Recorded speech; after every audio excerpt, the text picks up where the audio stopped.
Oke, kita lanjutkan lagi. Berikutnya kita akan belajar struktur kode dari Flutter kita. Di project yang udah kita buat ya, itu terdiri dari filenya main.dart.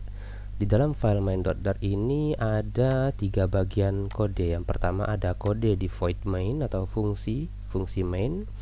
Kemudian ada kelas myapp, ini tempat kita mengatur tema, rute di aplikasi kita. Kemudian di sini ada kelas my homepage, tempat kita mengatur tampilan.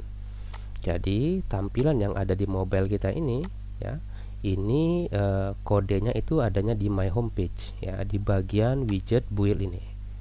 Nah, disinilah kita mengatur tampilan dari program kita. Oke, kemudian di sini kita akan membahas struktur widget ya, secara sederhana saja. Jadi tampilan Flutter itu merupakan kumpulan widget yang disusun secara tree ya, secara tree. Contohnya yang kita gunakan sekarang ini adalah widget scaffold. Jadi scaffold itu merupakan widget utama yang memudahkan programmer untuk mendesain aplikasi berbasis mobile. Aplikasi berbasis mobile itu umumnya selalu ada bagian atas ini ya, atau disebut dengan istilah app bar ya. Kemudian ada di bagian bawahnya disebut dengan body. Nanti kalau kita lihat hierarkinya seperti ini, app bar itu diisi dengan teks. Nih contohnya ada app bar, di dalamnya ada teks. Nah, kemudian kalau body, di dalam body juga ada teks, tapi teksnya ada dua. Ada tekan button di bawah, ada angkanya. Kemudian di sini ada floating action button. Jadi ini semuanya adalah widget ya, dimana widgetnya nanti disusun satu persatu. Oke, kita akan belajar ngetik dulu ya, karena ngetik di Flutter ini agak beda ya, agak berbeda dengan ngetik di Laravel. Oke, saya contohkan. Saya tutup saja.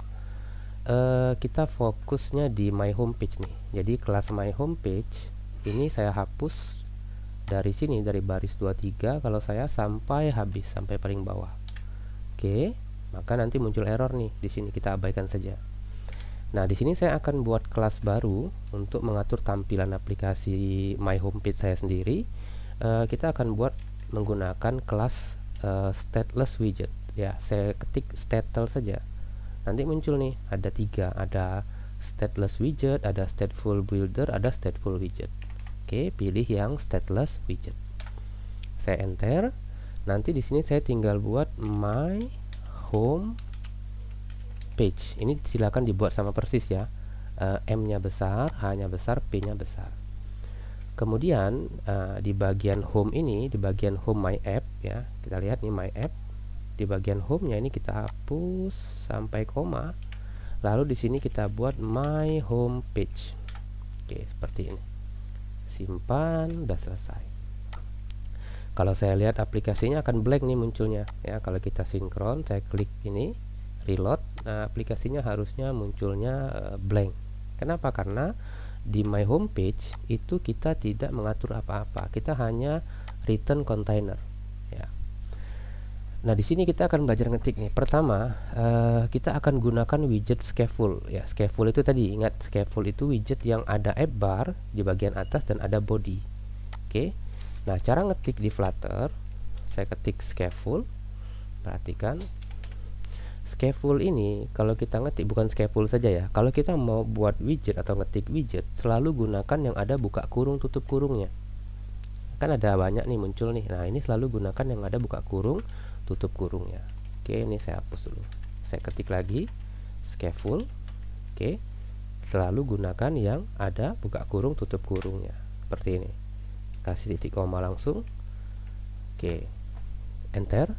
Kemudian kita misalnya mau ketik app bar. Perhatikan, gunakan ya, jangan pernah ngetik sampai habis ya, jangan pernah ngetik sampai, contohnya nih, saya ketik app bar itu kan harusnya kan B nya huruf besar, tapi saya ketik huruf kecil, lalu saya pilih, nanti otomatis dia jadi huruf besar ya. Jadi saya katakan lagi, jangan pernah mengetik sampai habis, selalu gunakan panah atas bawah ini, pilih. Oke, saya ketik lagi app bar. Kali ini kita mau pakai app bar yang widget app bar seperti ini. Saya mau ketik title, perhatikan cara ngetiknya. Kemudian saya ketik teks. Ingat, Kalau mau buat widget buka kurung tutup kurung, halo Flutter, simpan. Nanti harusnya muncul widget scaffold-nya. Oke, udah muncul nih. Oke, saya ulangi. Teknik mengetiknya mulai dari scaffold. Kita ketik scaffold, selalu pilih buka kurung tutup kurung, kasih koma, titik koma dulu, enter, F bar. Oke, kemudian F bar lagi, enter, kemudian kasih title. Oke, kemudian titelnya dikasih teks.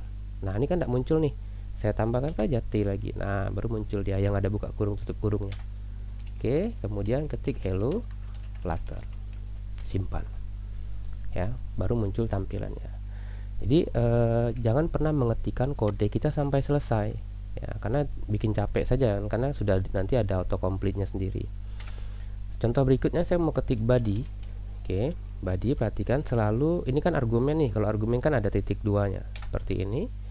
Body ini mau saya isi dengan center. Oke, perhatikan saya ngetik itu huruf kecil semua ya. Nanti saya pilih ini, otomatis C-nya jadi huruf besar. Saya ketik child, enter. Saya ketik column, enter. Saya ketik children, pilih saja, enter. Baru saya ketik teks lagi. Oke, ini aplikasi Flutter saya. Selalu kasih koma di belakang widgetnya. Ini contohnya nih, saya kasih koma setelah tutup kurung widget, ini juga dikasih koma setelah tutup kurung widget, ini juga dikasih koma ya. Oke, nanti muncul seperti ini. Oke, silakan latihan ngetik lagi ya. Kalau udah terbiasa ngetik di Flutter ini lebih enak ya. Oke, saya ulang lagi. Kalau kita mau ulang dari awal, kita mulai lagi dari stateless widget, enter, my home page. Oke, gini. Kemudian ini saya hapus kontainernya, titik komanya tidak saya hapus. Kemudian kita, ini kursor saya jadi 2. Oke, scaffold. Oke, enter, F bar, enter, F bar, enter, title, enter, text. Nah, hello Flutter. Oke. Oh, ini kurang, tutup kurung nih. Ada yang kehapus tadi. Oke, ini. Kalau terjadi error ya, kalau terjadi error tuh jangan dibenerin. Kalau terjadi error tuh jangan pernah dibenerin, tapi gunakan Ctrl Z ya, gunakan Ctrl Z. Jadi kita tinggal misalnya kayak saya tadi nih, ini error nih, saya tinggal Ctrl Z saja. Saya Ctrl Z sampai ke bagian dia tidak error. Misalnya seperti ini. Ini kan ada error nih, berarti saya buat my home page. Oke, baru kemudian saya ulang lagi. Nah, scaffold. Oke, kemudian enter, F bar, kemudian enter, F bar widget, enter, title, enter, mana dia ini, kemudian teks, hello Flutter. Kemudian setelah widget F bar, perhatikan setelah koma F bar, saya enter lagi, baru saya ketik body nih, body. Kita ketik dulu center. Oke, kemudian center itu ada argumen child, kemudian kita kasih column, kemudian kita kasih children. Nah, gini, kalau kita ngetiknya seperti ini, maka kesalahan huruf besar huruf kecil itu harusnya udah tidak terjadi lagi ya. Kenapa? Karena kita selalu menggunakan autocomplete dari editornya seperti itu. Oke, silakan dipelajari, dibiasakan cara mengetik kode di Flutter. Nanti kita akan lanjut lagi di video berikutnya. Kita akan buat tampilan dari ya, tampilan aplikasi menggunakan Flutter-nya. Video ini saya cukupkan dulu. Assalamualaikum warahmatullahi wabarakatuh. Selamat siang.